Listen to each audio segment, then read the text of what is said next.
Do you remember the movie Over the Hedge? Cause I sure don't. All I can remember is that Steve Carell was a squirrel, I think, and Avril Lavigne was there for some reason.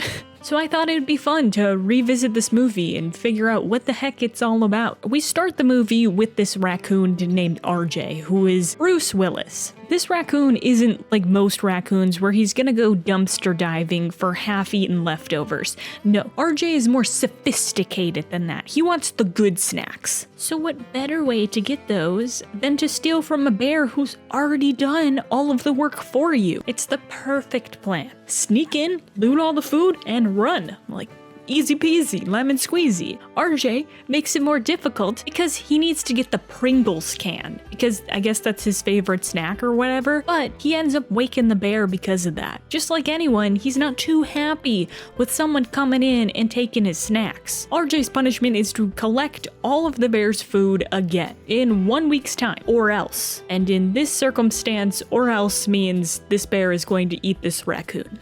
That's a mountain of food. One raccoon can't collect all of that food within a week, right? You're correct. Yes, one raccoon can't do all of that. So he decides to come up with a plan to get some scavengers to help him collect all of this food. And this is where we meet a ragtag group of animals. You got a turtle, you got a squirrel, you got a skunk, you got 2 possums, and a family of porcupines. When we think back to 2006, this is a very accomplished group of individuals, but like now, this cast is kind of timeless. Anyways, this band of misfits is the group that RJ is going to scam. I mean, teaches how to scavenge in the modern era. Because when this group was sleeping, this suburb just plopped out of nowhere. I don't know how. They didn't hear the construction, or if turtles do hibernate. Do turtles hibernate? Let me look this up. The answer is no, they do not. They go through a stage of brumation. I think that's how you say it. It's when reptiles get really sluggish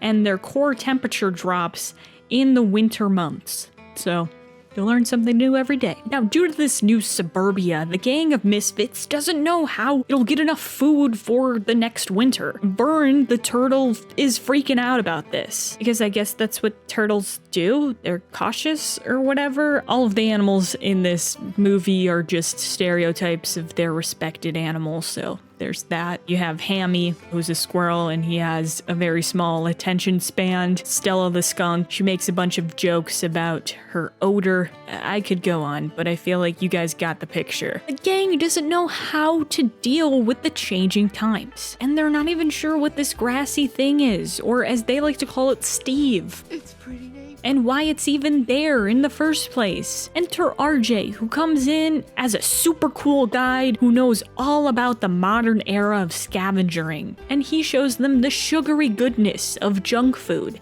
and they're all immediately hooked. All except Vern, who's kind of like Woody in the first Toy Story movie. He's jealous of the group's new tour guide, but he humors RJ by letting him teach the group about the ins and outs of human behavior and their obsession with food. RJ's whole speech is kind of funny, but also kind of true. For humans, enough is never enough. He's not wrong. Humans will always want more and more. It doesn't matter if it's food or money or other assets.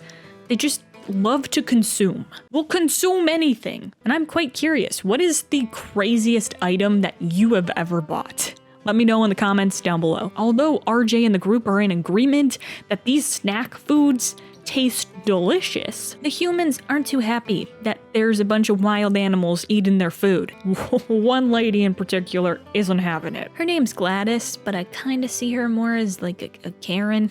Fine. You worry about your casserole, and I'll worry about the end of suburban peace. Gladys is one of our antagonists of this film, and she will stop at nothing to remove them from her presence. And the first thing she tries is beating them all up with a broom, which the band of misfit animals aren't too happy about. They're just looking for sugary goodness.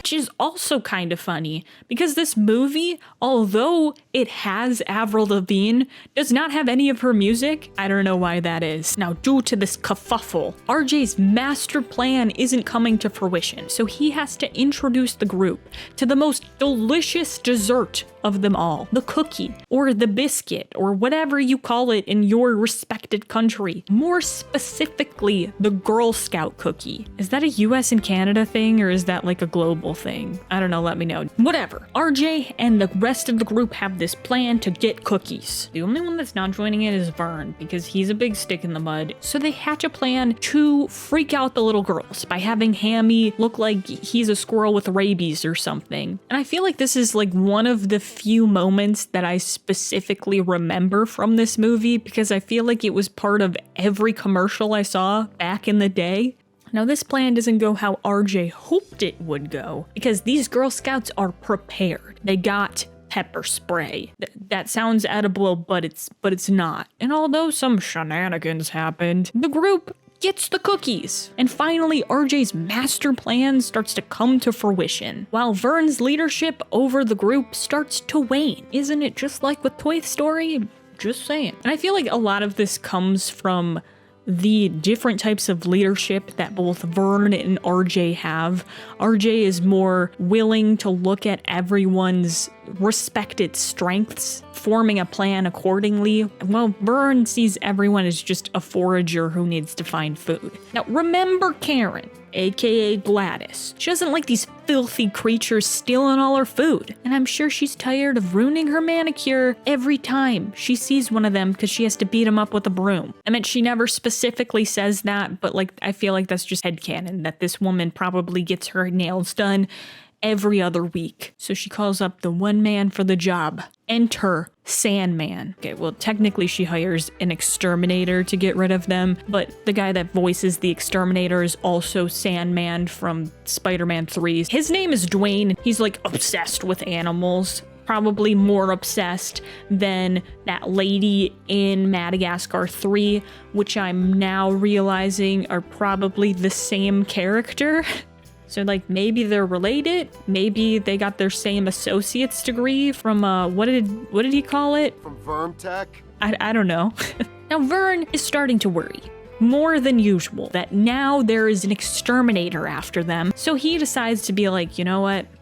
We took all of their stuff and they're not happy, so why don't I just like take it back? And I'm not really sure what the plan is here, because like he's a little turtle. Is he gonna go like door to door and be like, oh, here's your Girl Scout cookies back? Or is he just gonna like leave it there in the middle of the street and then like run away? And I'm not seeing it going well. And RJ, seeing Vern do this, is like, dude, what are you doing? Like, that's my saving grace. That's how I'm not gonna get eaten by a bear. So they get into a whole argument, and it causes the wagon of food to get destroyed right in front of their eyes. All of the other animals that helped collect all of that food feel kind of betrayed by Vern, but also Vern calls them all stupid. For all of the times that Vern talks about family in this whole movie, he's kind of a big fat jerk. So now all the other animals are on Team RJ, and they make him feel needed and wanted, something he's never had before. And he's starting to have conflicting feelings of whether he wants to scam them or join them. To make matters worse, Vern comes up and apologizes and says like, hey, that's on me. I was jealous of you, and I want to help you get all of this food back. Lucky for them, Gladys is having like a super mega party, so she's stocked up on all of the food on RJ's list. So the band of misfits does a Mission Impossible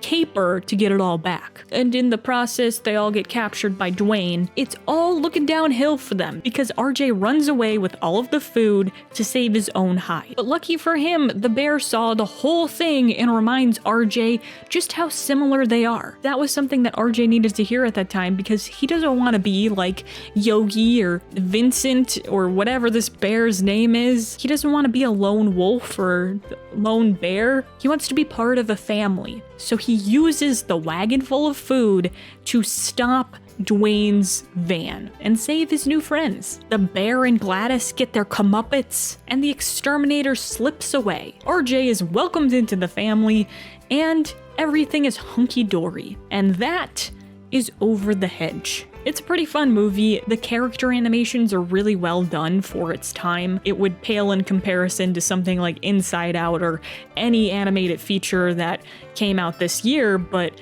for 2006, this is very detailed work. In my opinion, Dwayne, Hammy, and Stella fit their voice and body language the best, whereas someone like Vern or RJ are kind of more hit or miss. It kind of depends on the scene. But if you like studying animation, this is definitely one to go check out. It's definitely an underrated film. And if you're just looking to watch a wacky film with a lot of reference humor, then this is an easy watch. Or rewatch if you've already watched this. I'm not you. You can figure out if you want to watch this or not. But yeah, that's all I gotta say about that. What memories do you have from watching this film? Let me know in the comments. And are you looking for another dose of nostalgia? Then why don't you check out this video over here, all about robots. Well, I guess I'll see you when I see you next. Okay, bye.